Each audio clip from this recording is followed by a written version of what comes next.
When Dr. Fate emerged from a warp rift above Cadia, he did something no one in the Imperium had ever dared.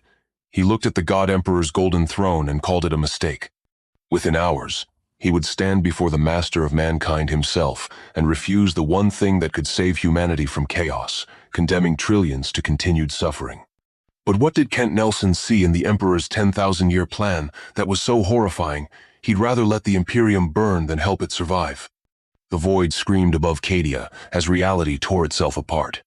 The warp storm had been growing for weeks, a massive wound in space that bled purple and crimson light across the fortress world's perpetually gray sky. Millions of Imperial Guard soldiers stood at their posts along the black stone fortifications, weapons aimed at the churning madness above them. They had trained for this their entire lives. Cadia stood against chaos. It always had. It always would. But something was different this time. The storm twisted in ways that made veteran astropaths collapse, blood streaming from their eyes. The air tasted like copper and ozone. Thunder rolled without sound. And then, instead of the expected hordes of daemons pouring through the tier, something else emerged. A figure fell from the wound in reality, golden light trailing behind it like a comet. The soldiers tracked its descent with their weapons, fingers tight on triggers. The figure slowed impossibly before impact, hovering 10 feet above the scarred battlefield where Chaos cultists had been charging Imperial lines just moments before. The cultists stopped mid-run, confusion replacing their mad fury. The being hung in the air, wrapped in a blue cloak that moved without wind. Golden armor covered its body, traced with symbols that hurt to look at directly. But most striking was the helmet, a gleaming golden mask shaped like an ancient bird of prey, with empty eye sockets that nevertheless seemed to see everything. The figure raised one hand, and blue light erupted from an ankh held in its grasp. The cultists screamed, but not in pain or rage. They screamed in clarity, as if waking from a terrible dream. The marks of chaos on their flesh began to fade. The mutations twisted back into human forms. Within seconds, 36 cultists stood trembling and confused, no longer servants of the dark gods, but simply terrified people who remembered everything they had done under corruption's influence. "Emperor, protect us," whispered a Cadian sergeant, making the sign of the Aquila across his chest. "What manner of saint is this?" The golden figure turned its helmeted gaze toward the Imperial lines. When it spoke, the voice was calm, but carried power that resonated in the chest of everyone who heard it. "I am Dr. Fate, Lord of Order. I mean you no harm. Your world is in grave danger, and I have been brought here to help." Before anyone could respond, the sky erupted with new horror. Daemon engines, massive walkers corrupted by millennia in the warp, burst through the storm's edge. Their hulls were covered in screaming faces pressed against metal. Their weapons glowed with unnatural fire. Behind them came Chaos Space Marines, their armor painted in the colors of the Black Legion, marching in perfect formation despite the madness that should have consumed their minds. The Cadian artillery opened fire immediately. Shells screamed through the air, impacting against void shields and corrupted armor. The Daemon engines returned fire, their weapons tearing chunks from the fortress walls. Soldiers died by the dozens as reality-bending ammunition found its mark. Dr. Fate moved, not flew exactly, but simply was in a different place, as if distance itself bent to his will.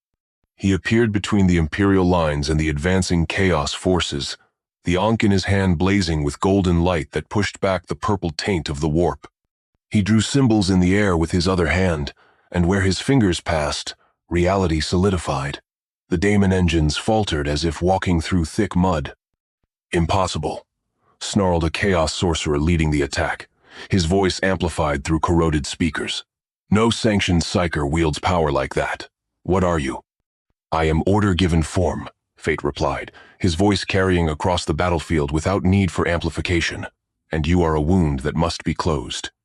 He thrust the ankh forward. Golden chains erupted from thin air, wrapping around the lead Daemon engine. The corrupted machine howled, not with mechanical sound, but with the voices of 1,000 trapped souls. The chains tightened, and where they touched, the corruption burned away. Metal became just metal again. The daemon bound within the engine was forcibly expelled back into the Imperium, its physical anchor destroyed. The remaining chaos forces faltered. Fate spoke a single word in a language older than human civilization. The sorcerer's spell unraveled. The energy meant to bring forth demons instead collapsed inward, consuming the sorcerer in blue fire that left nothing but ash. Within minutes, the chaos assault had been broken. The surviving cultists fled back into the warp storm. The daemon engines lay dormant, their corrupting influence cleansed. The Chaos Space Marines retreated with disciplined fury, recognizing a threat they could not overcome through simple force. On the fortress walls, the Cadian commanders stood in shocked silence. They had just witnessed one being accomplish what would normally require an entire company of Grey Knights. And he had done it without any sign of corruption, without the taint that always accompanied such displays of power. A woman in black armor stepped forward from among the command staff.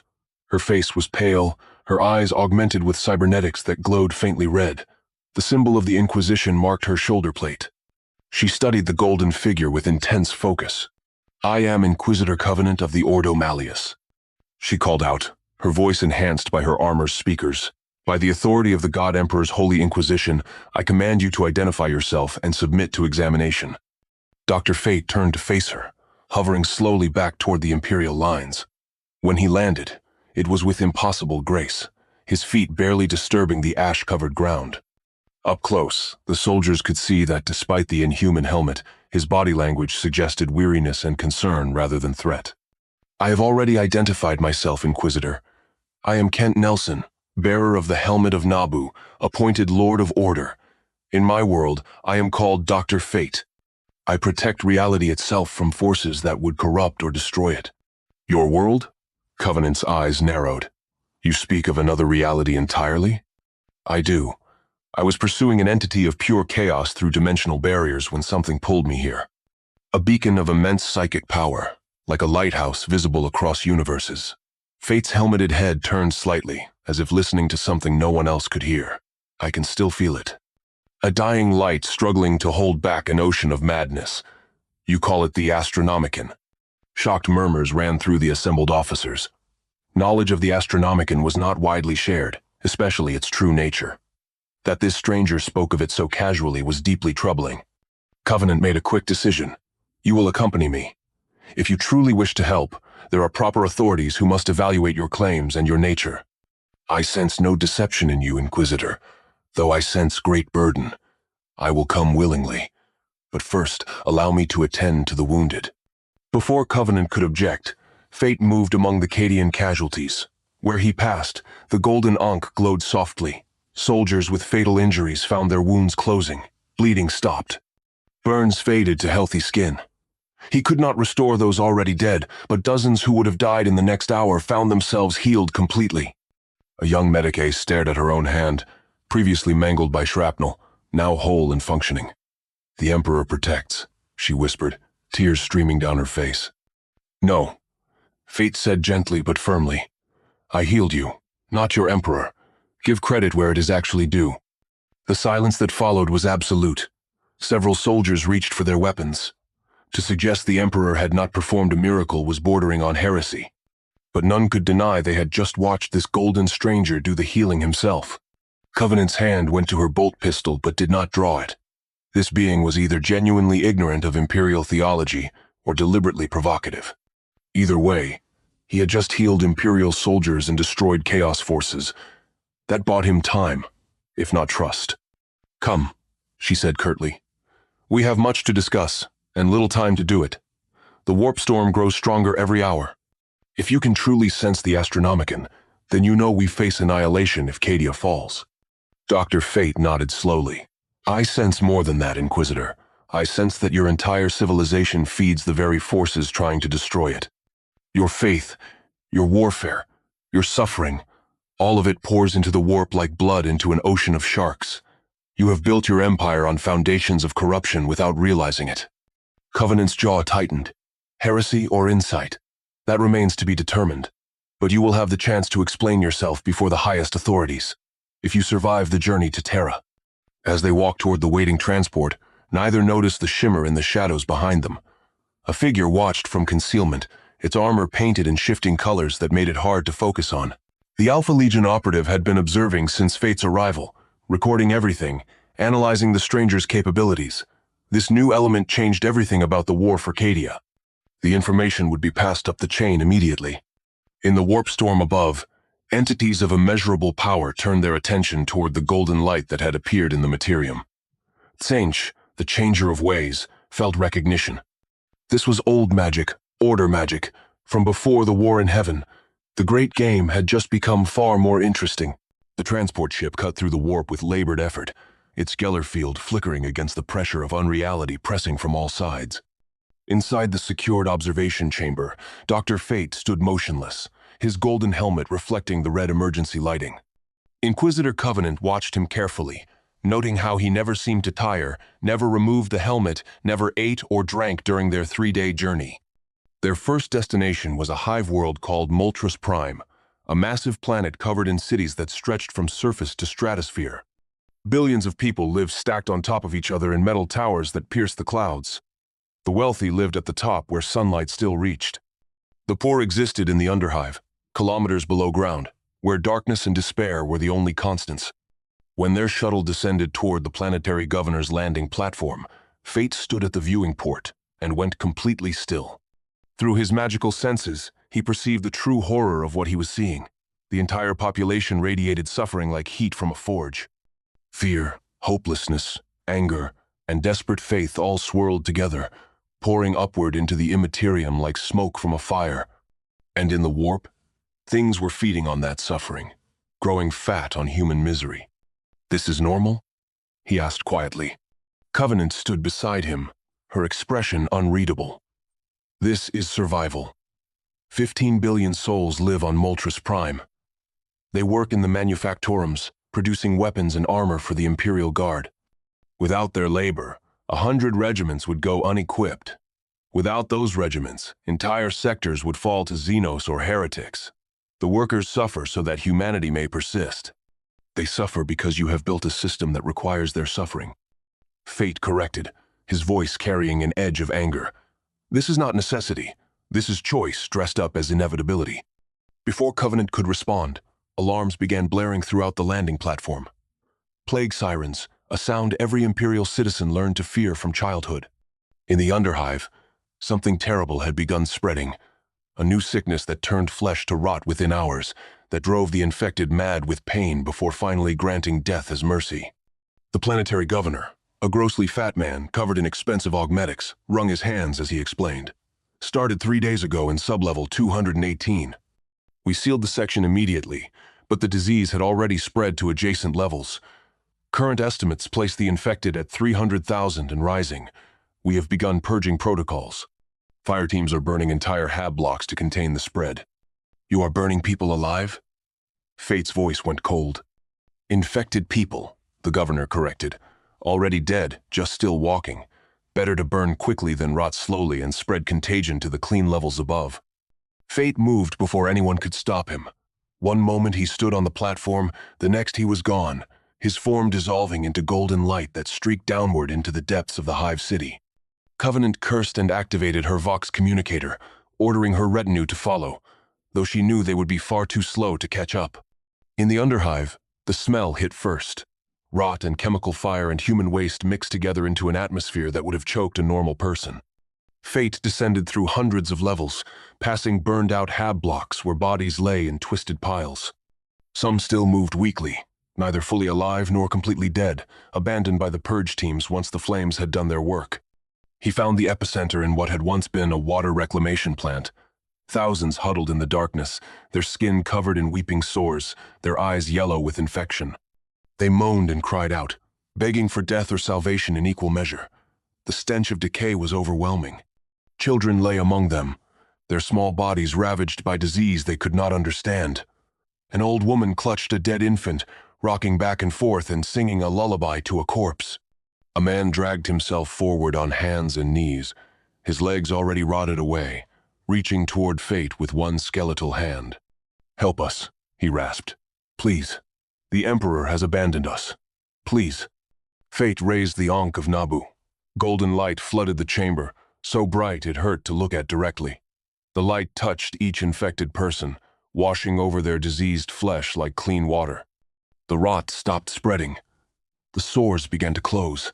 The yellow faded from their eyes. Within minutes, 3,000 people were healed completely, their flesh restored as if the plague had never touched them. They stared at their own hands in wonder. A child laughed, the sound strange and beautiful in a place that had known only suffering. The old woman looked down at the infant in her arms and wept to find it breathing again, the plague's damage undone. "Who are you?" someone asked. "A healer," Fate replied simply, nothing more. But word spread faster than any plague. By the time Covenant reached the Underhive with her retinue, crowds had gathered. Not just the healed, but others who had heard rumors. Thousands pressed forward, reaching out, begging for healing, for miracles, for salvation from the endless grinding misery of their existence. Fate moved among them, the Ankh glowing continuously. He healed diseases both new and ancient. He mended broken bones that had healed wrong decades ago. He restored sight to the blind and hearing to the deaf. He worked without pause, without tiring, giving freely what the Imperium hoarded or sold or simply never provided at all. And that was when the ecclesiarchy arrived. A cardinal in ornate robes, flanked by battle sisters in power armor, pushed through the crowd. His face was red with fury beneath his ceremonial mask. "Heresy!" he bellowed, his voice amplified by the speakers built into his vestments. "This creature performs false miracles to lead the faithful astray. Only through the God Emperor's grace can such healing occur. To claim otherwise is to deny his divinity." Fate turned to face the cardinal, and though the golden helmet showed no expression, his posture radiated contempt. "I have made no claims about your emperor. I have simply healed the sick. If that threatens your faith, perhaps your faith is built on foundations too weak to withstand simple truth." The cardinal's hand trembled as he pointed an accusing finger. You dare speak such blasphemy. Sisters, seize this creature. He must be questioned and purified." The battle sisters moved forward, their bolters trained on fate. But Covenant stepped between them, her hand raised. "Stand down. This being operates under my authority as an inquisitor of the Ordo Malleus. He is under investigation, not condemnation." "The Inquisition oversteps," the cardinal snarled. "Matters of faith fall to the ecclesiarchy. This creature has performed miracles without invoking the Emperor's name. That alone proves corruption."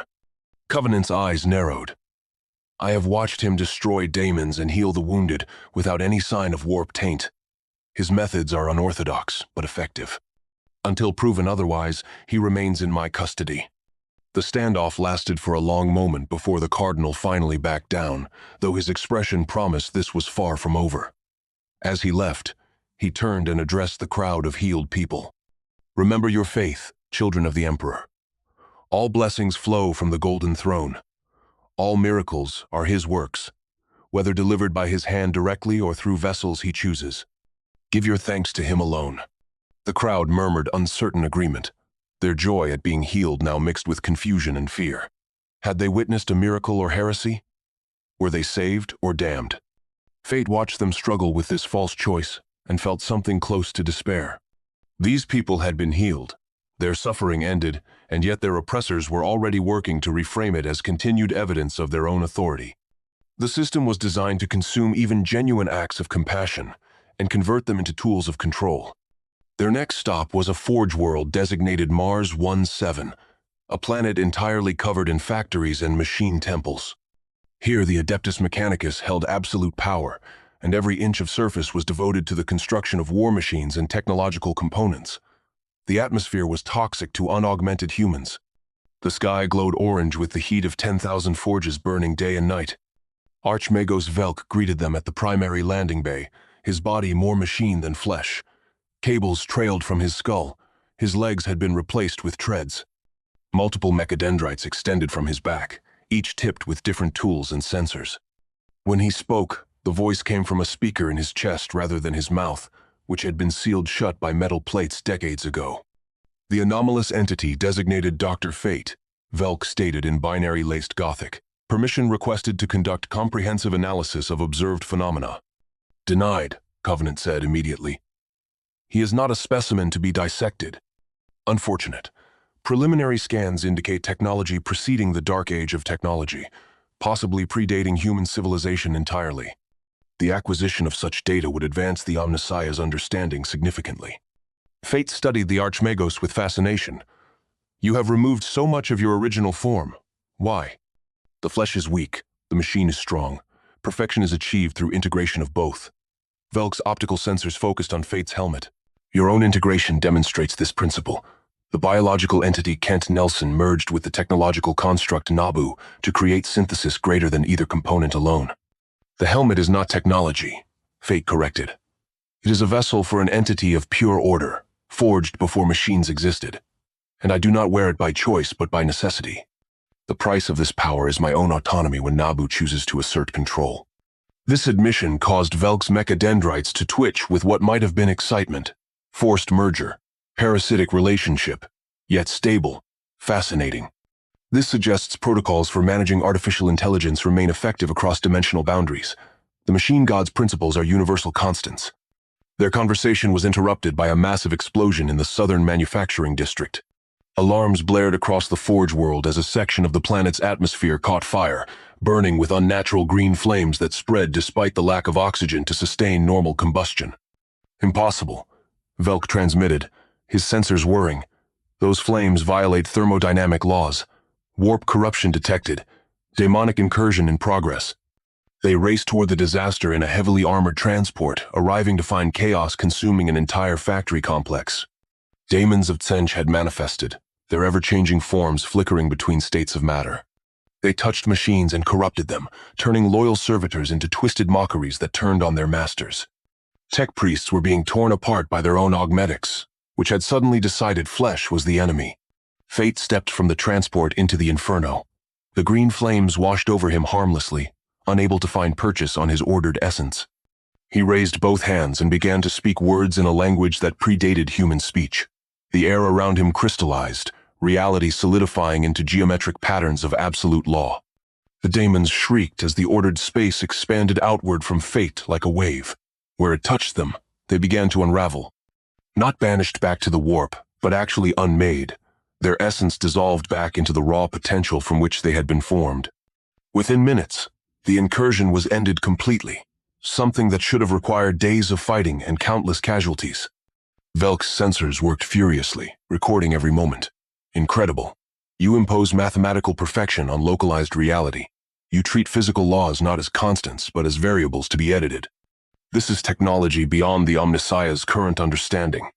This is not technology at all, Fate replied wearily. This is magic, older than machines, older than science. It operates on principles your civilization has forgotten or never knew.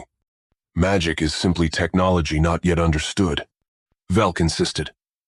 All phenomena can be reduced to equations and protocols. Your magic follows rules. Rules can be learned, replicated, improved. Fate turned to face the Archmagos fully, and that thinking is part of your problem. You reduce everything to mechanisms and protocols. You have removed mystery and wonder from the universe and replaced it with cold calculation. In doing so, you feed Tsench, the god of false knowledge and manipulation, even as you think you oppose him. The accusation hung in the toxic air. Velk's optical sensors flickered as he processed this. Explain. Your Omnissiah, your machine god, is just another form of worship, another way to surrender autonomy to a higher power. Tsench feeds on the desperate search for knowledge, the conviction that enough data will solve all problems. Your entire culture is built on the belief that perfection can be achieved through sufficient calculation. That is his domain, not orders. Covenant had been listening carefully. You claim the Mechanicus serves chaos unknowingly? I claim all of you do, Fate said, turning to address both of them. Your Imperium runs on faith, warfare, excess, and fear of death. Those are the domains of the four chaos gods. Every prayer you offer, every battle you fight, every sacrifice you make, all of it pours energy into the warp and feeds the very entities trying to destroy you. You are locked in a suicide pact with your own worst enemies. The silence that followed was profound. Then Covenant drew her bolt pistol and aimed it directly at Fate's chest. Choose your next words very carefully. You stand on the edge of condemning yourself as a heretic beyond redemption. Truth is not heresy, Fate replied calmly. I have traveled your Imperium now. I have seen how you treat your own people. You grind them into dust to fuel your war machine.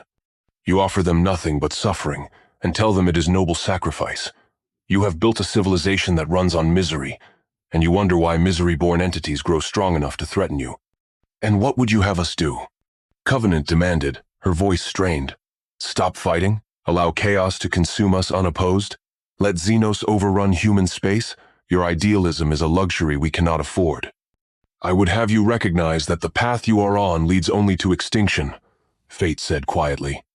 Slowly or quickly, whether by chaos conquest or by grinding yourselves into nothing, this Imperium is doomed. The only question is whether you will admit that before it is too late to change course. Covenant's hand trembled on her weapon.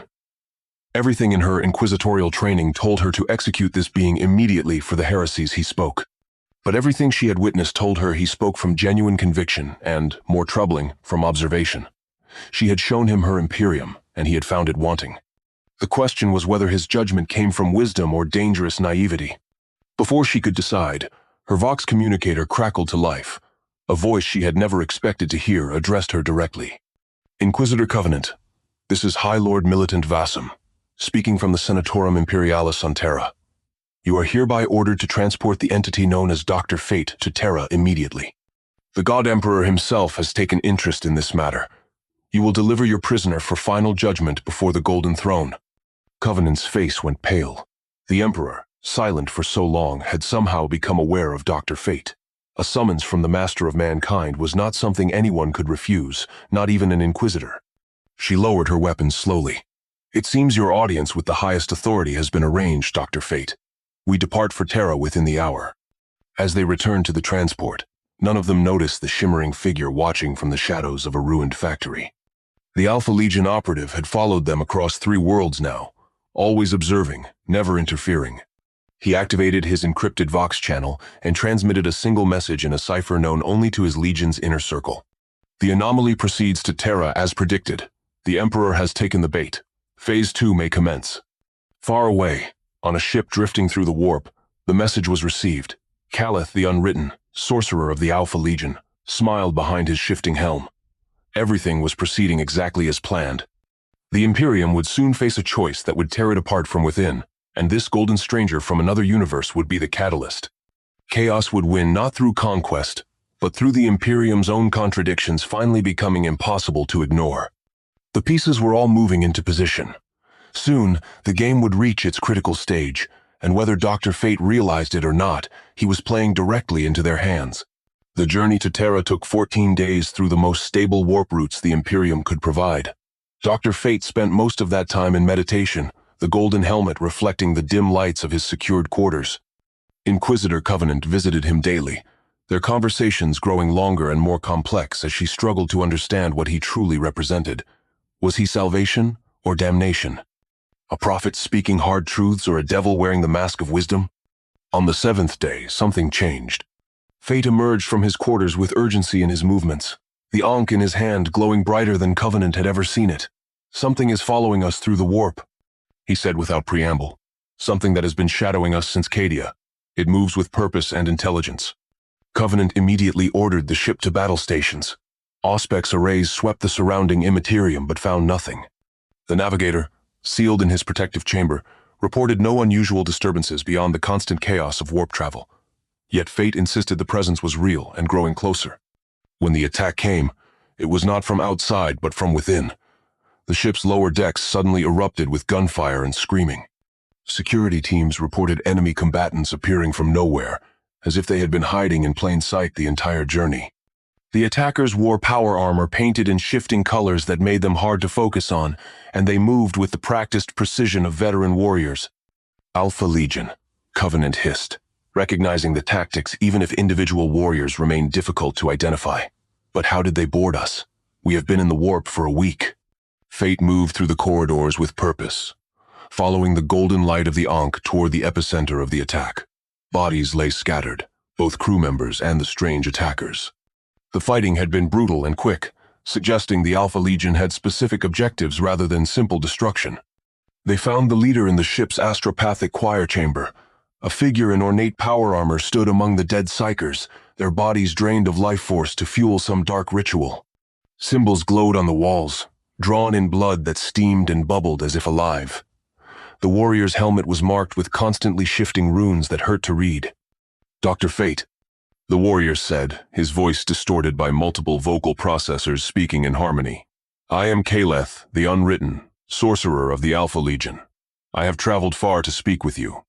Covenant raised her bolt pistol, but fate extended one hand to stop her. You have killed to gain this audience. Speak quickly before I judge your words insufficient to justify such violence. Calith tilted his head, studying fate with interest visible even through his helm. Direct, efficient, so different from the Imperium's endless bureaucracy. That is why I sought you out. You are not bound by their chains of doctrine and dogma. You can see clearly what they refuse to acknowledge. I see a murderer trying to justify his actions with philosophy, Fate replied coldly. State your purpose or face judgment. My purpose is liberation, Calith said, spreading his arms wide. The Alpha Legion serves chaos, yes, but not because we worship the dark gods. We serve them to starve them.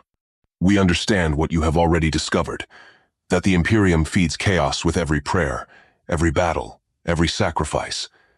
The greatest source of warp corruption in this galaxy is not the Eye of Terror, but the Imperium itself. Covenant started forward, fury overriding caution, but fate held her back with surprising strength. Continue, he said to Calith. You have seen the truth in your travels. The hive worlds where billions suffer in darkness. The forge worlds where humanity replaces itself with machines to avoid confronting mortality. The faith that demands absolute obedience and punishes doubt. All of it pours energy into the warp. The chaos gods grow fat on imperial misery. And you think serving those same gods will somehow fix this? Fate's voice carried bitter skepticism. We think breaking the Imperium will, Calith corrected. Without the Emperor's tyranny holding humanity together, individual civilizations could find their own paths. Some would fall to chaos, yes, but others might discover ways to exist without feeding the warp. Diversity rather than monoculture. Evolution rather than stagnation. You speak of unleashing an age of darkness and calling it freedom, Covenant interjected, her voice shaking with rage. Billions would die in the chaos that followed the Imperium's collapse. Billions die every day under the Imperium's rule. Calith countered. The question is not whether people will suffer, but whether their suffering serves any purpose beyond perpetuating the system that causes it. Fate studied the sorcerer carefully, seeing past the armor to the twisted soul beneath. Calith had been human once, a space marine created to protect humanity, but somewhere along the way, he had decided destruction was the only path to salvation. The corruption in him was subtle, not the obvious mutations of other chaos servants, but a fundamental rewiring of his moral framework. You are wrong, Fate said finally. Not about the Imperium's flaws, which are real and terrible, but about your solution. Breaking this civilization would not free humanity. It would scatter them into 1,000 smaller hells, each one consumed by chaos individually rather than holding out together. The Emperor's Imperium is a prison, yes, but it is a prison that keeps worse things out as much as it keeps humanity in. Calith went very still. You defend the Imperium? After everything you have witnessed? I defend nothing, Fate replied. I simply recognize that your cure is worse than the disease. You have become so focused on destroying what is wrong that you have forgotten to build anything right. That is chaos thinking, not liberation thinking. The sorcerer's armor began to glow with eldritch energy. Then you leave me no choice. I had hoped to convince you, to make you an ally in bringing down this rotting empire. But if you will not join us willingly, then I must ensure you cannot interfere. Calith raised both hands and spoke words in the dark tongue of chaos. Reality screamed as the warp flooded into the chamber. The dead astropaths rose as puppets animated by demonic essence. The walls began to bleed. The air turned thick and hard to breathe. But fate simply raised the Ankh of Nabu and spoke a single word. Order. Golden light exploded outward, meeting the warp corruption in a clash that sent shockwaves through the entire ship. The two forces fought for dominance, chaos versus order, and for a moment neither could gain advantage. Calith poured more power into his ritual, drawing on reserves that should have killed a mortal man. Fate responded by allowing Nabu fuller control, the ancient Lord of Order's consciousness flooding forward. When Nabu spoke through Fate's body, the voice was different, older, carrying the weight of aeons. You are a child playing with forces you do not comprehend. The Chaos Gods are not tools to be used. They are wounds in existence itself. Serving them, even with good intentions, damns you absolutely. And serving the Corpse Emperor is different how? Calith shouted back, his armor cracking under the strain of channeling so much power. It is not, Nabu admitted. Both paths lead to subjugation, but at least the Emperor was once human and remembers what that meant. The Chaos Gods were never mortal and care nothing for mortal concerns. You have chosen slavery to beings who see you as food, not allies. The battle reached its peak. Calith drew on the power of Tsench himself, channeling energies that warped space and time. Multiple versions of the sorcerer appeared, each one real and unreal simultaneously, attacking from past and future at once. But Nabu had fought entities far older and more dangerous than a single Chaos Touch space marine. He spoke the true names of reality's fundamental laws, binding them into chains that wrapped around every version of Calith. The sorcerer fell to his knees, his armor smoking and cracked. "You are strong," he gasped. "Stronger than I anticipated. But this was never about defeating you in direct combat. It was about studying you, understanding how your magic works. And now I have what I need." Before Fate could react, Calith activated a device built into his armor. A pulse of energy erupted outward, not an attack but a recording, capturing everything about the magical energies Fate had used. The data was immediately transmitted through the warp to distant receivers. "The Alpha Legion thanks you for the lesson," Calith said, his voice growing weaker. "We will learn from this. We will adapt. And next time we meet, we will be ready." His armor detonated in a blast of corrupted energy. Fate threw up a shield that protected himself and Covenant from the worst of it, but the explosion tore through the surrounding bulkheads. Emergency alarms screamed throughout the ship. The warp breach left by Calith's death threatened to expand and consume the entire vessel. Fate worked quickly, sealing the breach with layered spells of containment and order. By the time he finished, he was exhausted in a way Covenant had never seen. The golden helmet seemed dimmer, less radiant. When he spoke, it was Kent Nelson's voice again, not Nabu's. "He got what he came for," Kent said quietly. "Information about how order magic functions in this universe. Whatever the Alpha Legion is planning, they now have data they can use against me." "Then we must reach Terra faster," Covenant said, helping him to his feet. "If the Emperor truly has summoned you, perhaps he can offer protection, or at least understanding of what we face." The rest of the journey passed in tense anticipation. The ship's crew worked around the clock to repair the damage from Calith's attack. Covenant spent long hours in prayer, seeking guidance from the Emperor about what to do with this strange being who seemed to embody both hope and danger in equal measure. When they finally emerged from the warp at the edge of the Sol system, the sight before them took even Fate's breath away. Terra, the birthplace of humanity, hung in space like a jewel wrapped in steel. Thousands of orbital platforms surrounded it, each one capable of destroying fleets.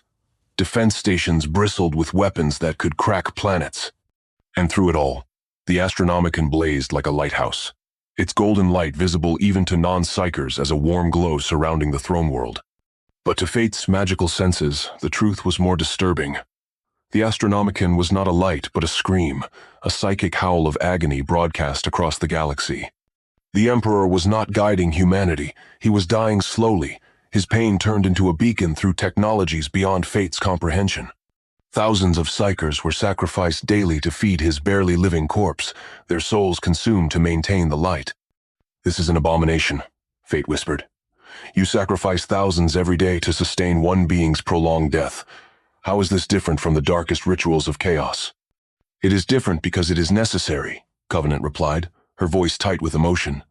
"Without the Astronomicon, warp travel becomes impossible. Humanity would be scattered across 1,000,000 worlds with no way to communicate or unite. The Imperium would shatter. The sacrifices are voluntary, drawn from psychers who would otherwise become gateways for daemons. They die serving humanity rather than endangering it. They die because you have built a system that requires their deaths," Fate countered. "There are always alternatives. You simply refuse to look for them because this path is familiar." Their shuttle descended through layers of orbital defenses, each checkpoint requiring verification and genetic sampling. The scale of Terra's defenses was staggering. Fate counted enough firepower in orbit to sterilize 100 worlds, all of it aimed outward, protecting the birthplace of humanity from a galaxy that wanted it dead. The Imperial Palace covered entire continents, a structure so vast it defied comprehension.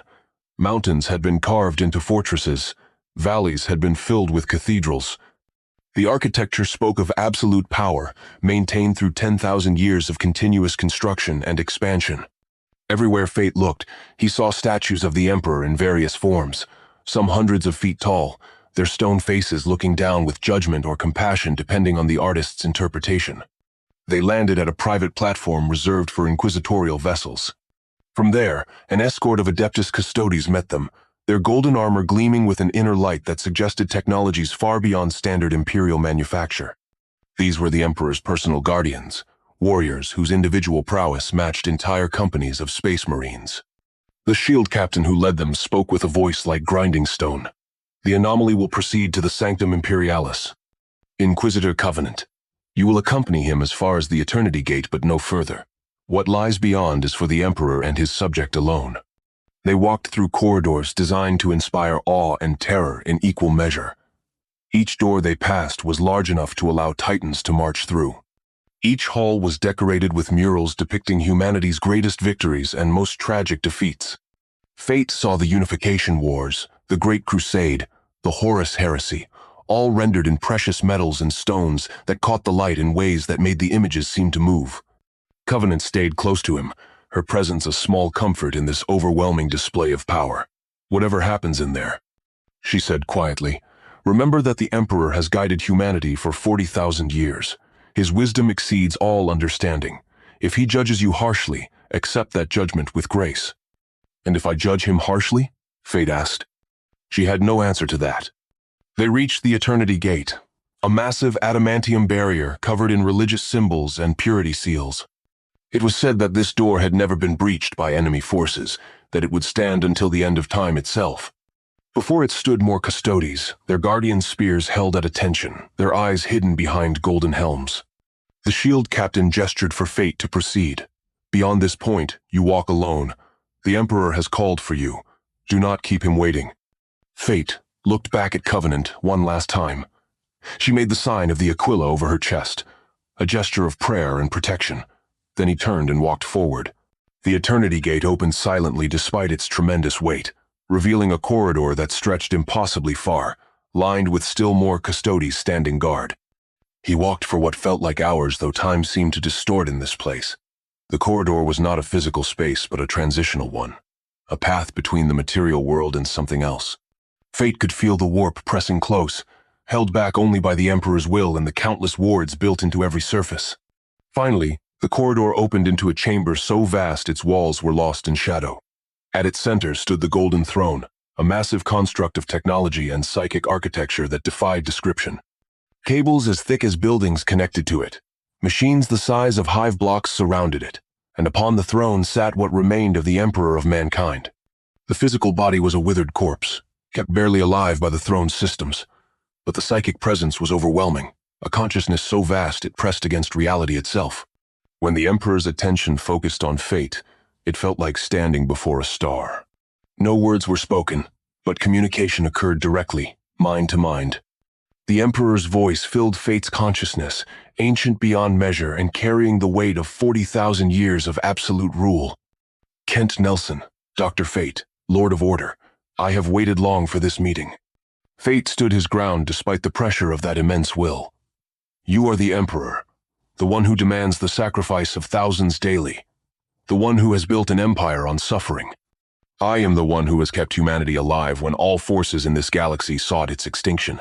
Do not presume to judge me, outsider, until you have carried the weight I bear.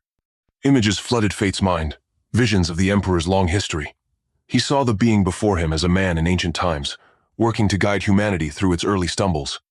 He saw the age of strife when humanity nearly went extinct. He saw the Great Crusade and the hope of uniting all human worlds under one banner of reason and enlightenment. And he saw the Horus Heresy, when half his sons turned against him and shattered all those dreams. But Fate also saw the choices the Emperor had made, the compromises and cruelties, the Thunder Warriors, discarded after their usefulness ended, the missing Primarchs, erased from history. The truth of chaos kept secret from those who should have been warned, a pattern of control through ignorance, of peace through tyranny. You could have chosen differently, Fate said. At every step, you had alternatives. You chose the path of domination. I chose survival. The Emperor replied.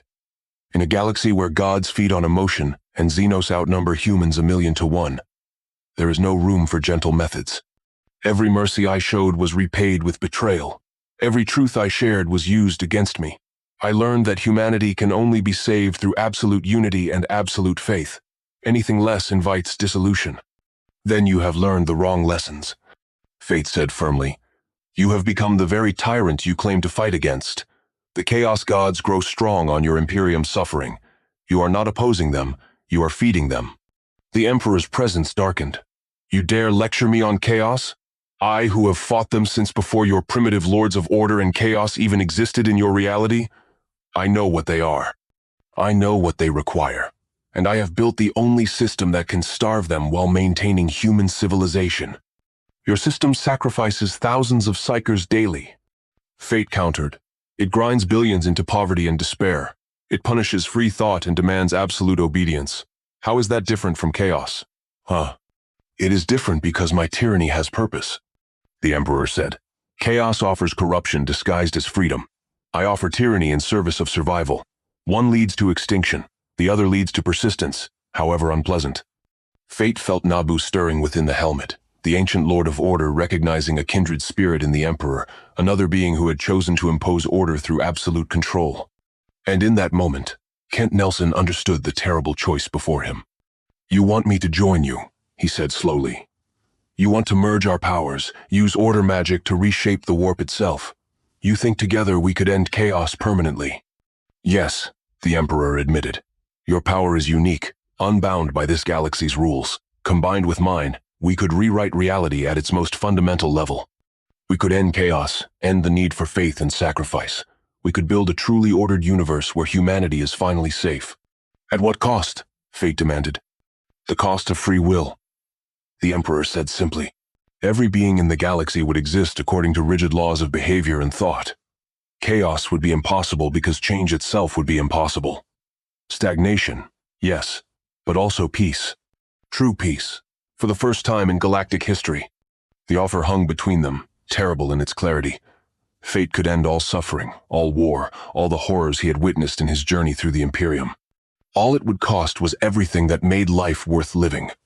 Order without freedom, peace without choice.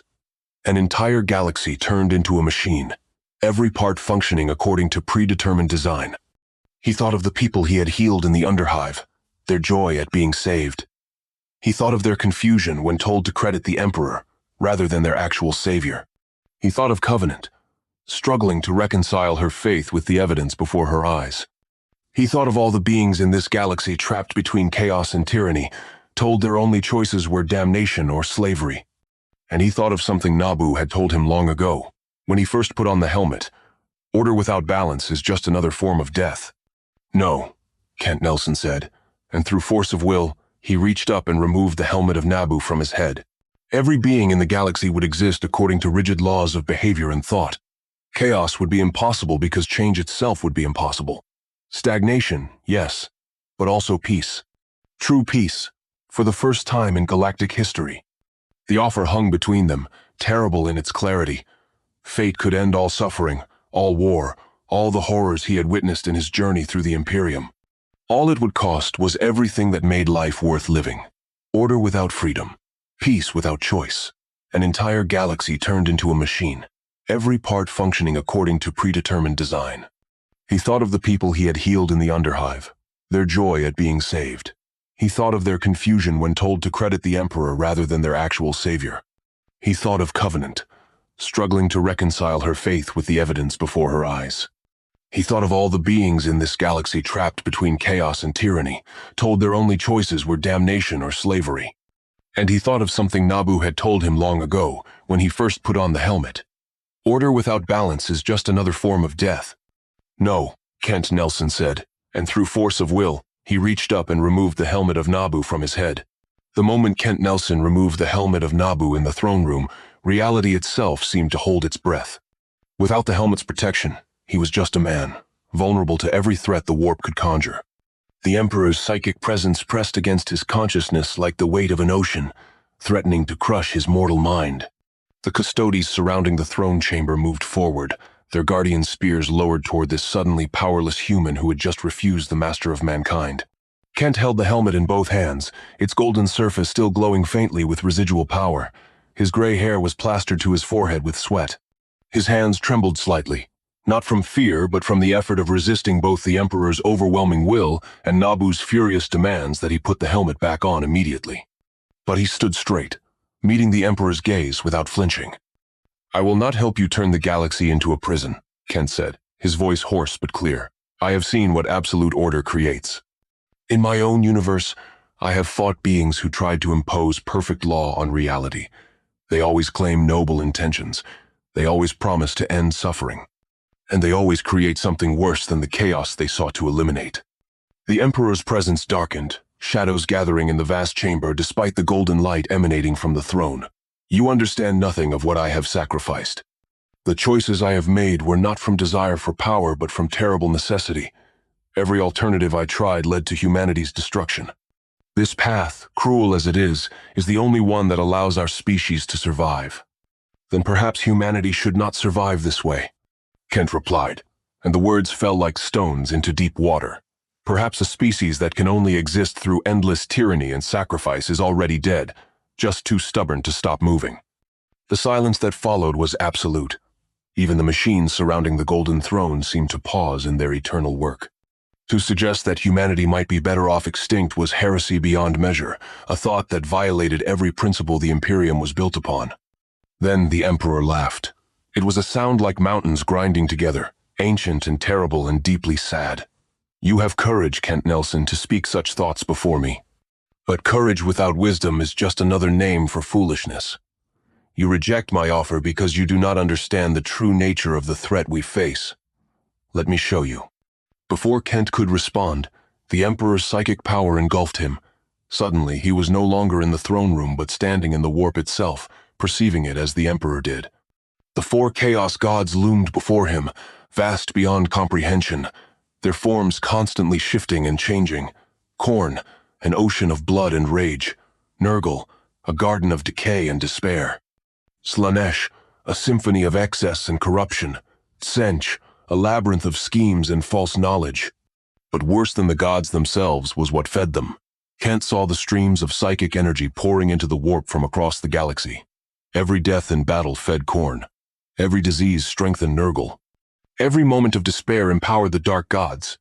And yes, much of that energy came from the Imperium itself, from its endless wars and suffering populations. But he also saw what would happen if the Imperium fell. The vision shifted, showing alternative futures where the Emperor's rule ended. In some, chaos swept across human worlds unopposed, turning entire populations into demon-possessed horrors. In others, Xenos races divided human space among themselves, humanity reduced to scattered primitives or slave populations. In still others, the galaxy simply went dark as warp travel became impossible and each world died alone, cut off from all others. "This is the choice before us," the Emperor's voice echoed through the vision. "Tyranny or extinction. There is no third path. I have searched for 40,000 years and found none. If you have wisdom I lack, speak it now. Otherwise accept that my way, however imperfect, is humanity's only hope." The vision released him and Kent stumbled backward, gasping for air. The images had been overwhelming, the weight of all those possible futures crushing. For a moment, doubt crept in. Perhaps the Emperor was right. Perhaps this was truly the only way. Then Kent looked down at the helmet of Nabu in his hands and remembered something crucial. The helmet was a prison as much as a tool. Nabu had controlled him for years, making decisions for him, using his body as a vessel for its own agenda. Kent had learned to resist, to maintain his autonomy even while wielding the helmet's power. He had found a third path between absolute order and complete chaos, a balance that preserved both protection and freedom. "You are wrong," Kent said finally. "Not about the threat being real, not about the dangers facing humanity, but about there being no other choice. You have trapped yourself in a false binary. Order or chaos, tyranny or extinction. But those are not the only options. They are simply the only ones you are willing to see." "Then enlighten me," the Emperor said, and despite the sarcasm in his mental voice, Kent sensed genuine curiosity beneath it. The Emperor had been playing this game for so long. Perhaps he truly had become blind to alternatives. Kent chose his words carefully. "You maintain control through ignorance. You keep humanity afraid and faithful by hiding the truth about chaos. But fear and blind faith feed the very entities you fight. What if instead you educated people, taught them to recognize warp corruption and resist it through understanding rather than just obedience? I tried that once, the Emperor replied bitterly. During the Great Crusade, I brought enlightenment and reason. I banned religion and promoted science. And my own sons, the Primarchs I created to be immune to chaos, fell to corruption anyway. Knowledge did not protect them. It made them arrogant, convinced they could control powers beyond their understanding. Because you taught them facts without teaching them wisdom, Kent countered. You gave them knowledge but demanded obedience. You cannot have it both ways. Either you trust people to make their own choices with full information, or you admit you are simply another tyrant who wants control. Before the Emperor could respond, alarms began blaring throughout the palace. The custodies received urgent communications through their armor systems, their postures shifting from ceremonial guard to combat readiness. The shield captain turned to the Emperor, speaking in a battle cant too fast for Kent to follow. The Emperor's psychic presence expanded, perceiving something far beyond the throne room. The Alpha Legion, he said. They attacked the palace itself, a bold move, even for them. Kent felt a chill run through him.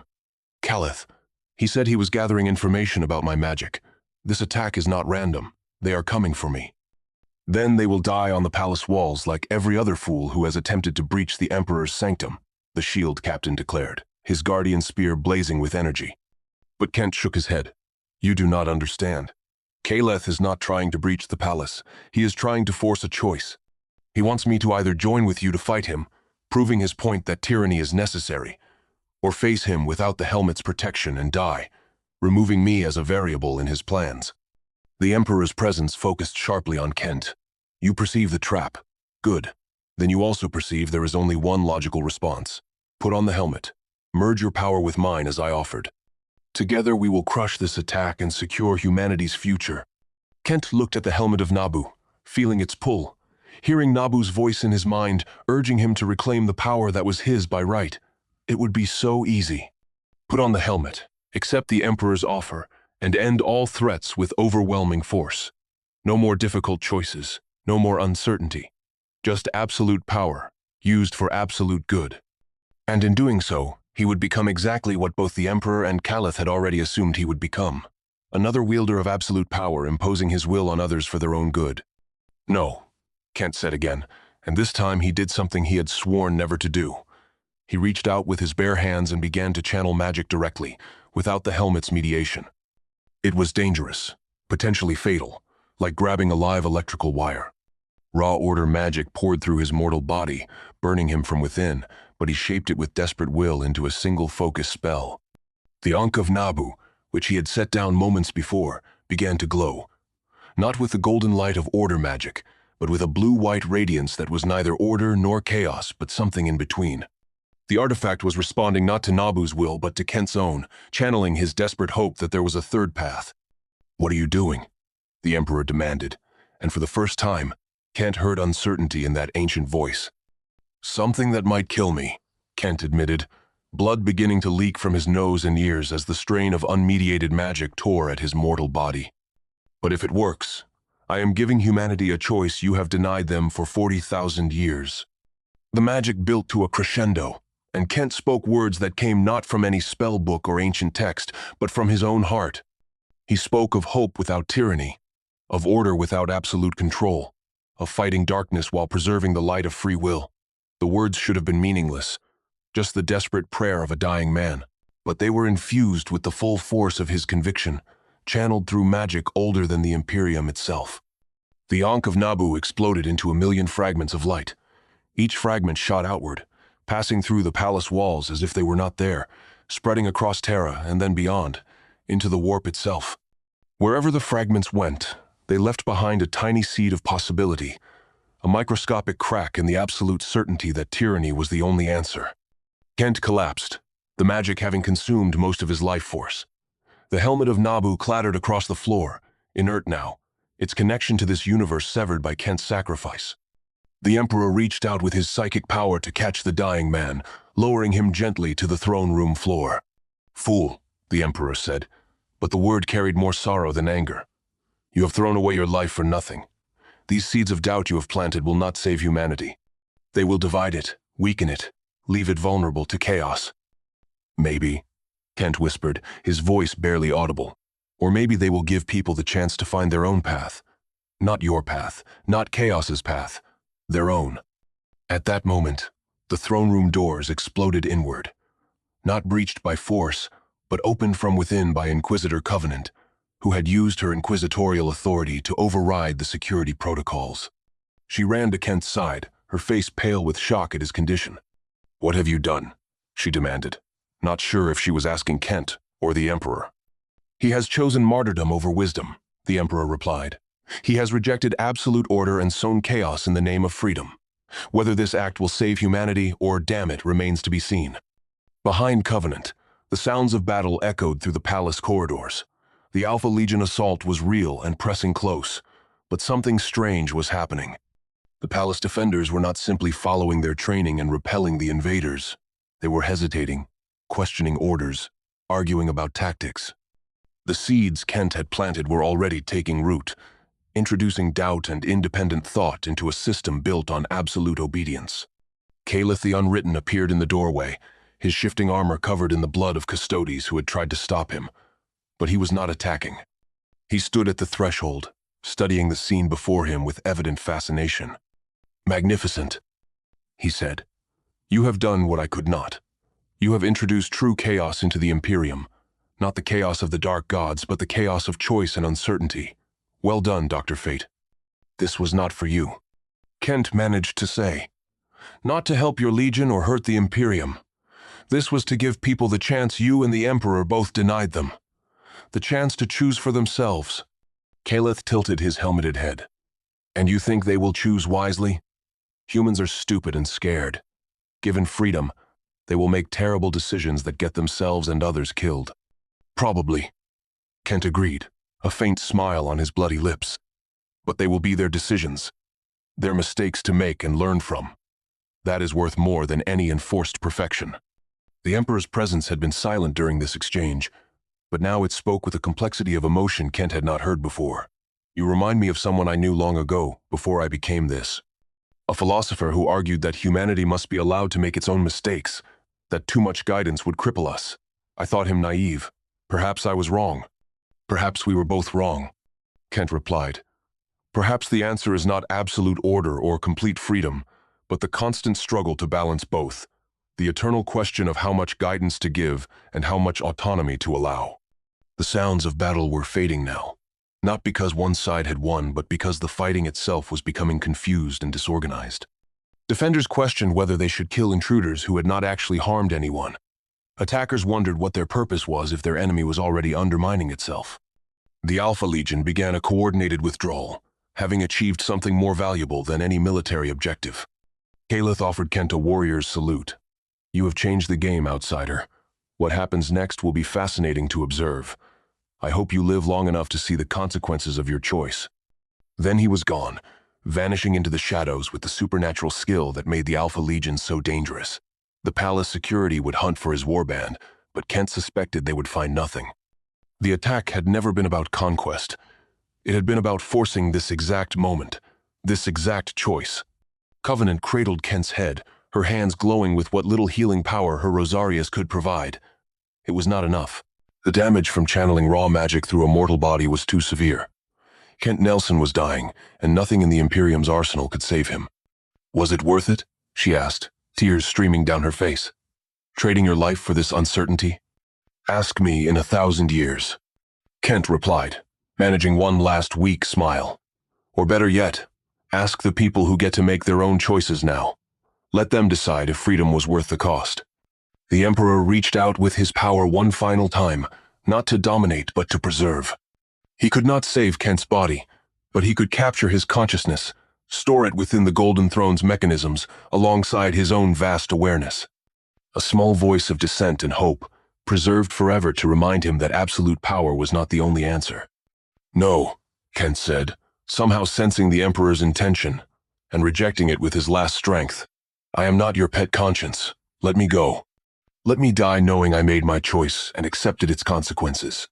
So the Emperor pulled back, respecting this final wish. "Kent Nelson," Dr. Fate, Lord of Order, died on the throne room floor of the Imperial Palace, his work complete and his soul unbound. But across Terra and beyond, in the minds of billions, something new had awakened. Not rebellion exactly, not yet, but questions, doubts, the dangerous thought that perhaps the way things were was not the way things had to be. Some would act on these thoughts foolishly and die. Others would use them to build something new and better. Most would simply continue as before, but with the knowledge that alternatives existed. Inquisitor Covenant stood, Kent's body going still in her arms.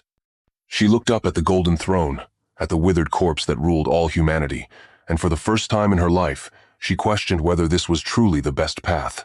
Not openly, not in a way that would mark her as a heretic, but privately, in the depths of her soul, the seed of doubt took root. Across the galaxy, on a distant agro-world far from Terra, a young girl found something gleaming in the dirt of her family's field. It was a fragment of golden light, solid yet somehow alive, pulsing gently with warmth. She picked it up carefully, and a voice spoke in her mind, not commanding but asking. "Would you like to help people?" The voice said. "Not because you must, but because you choose to?" The girl looked at the fragment, then at the fields around her where her family worked in endless toil to meet the Imperium's demands. She thought about her life, about the future that awaited her of labor and sacrifice and obedience, and she thought about what it might mean to choose differently. "Yes," she said simply. "I choose yes." The fragment blazed brighter, and somewhere in the warp, something that was neither pure order nor simple chaos stirred to life. Not Nabu, who had returned to whatever dimension Lords of Order inhabited, but something new, born from Kent Nelson's sacrifice and the girl's choice.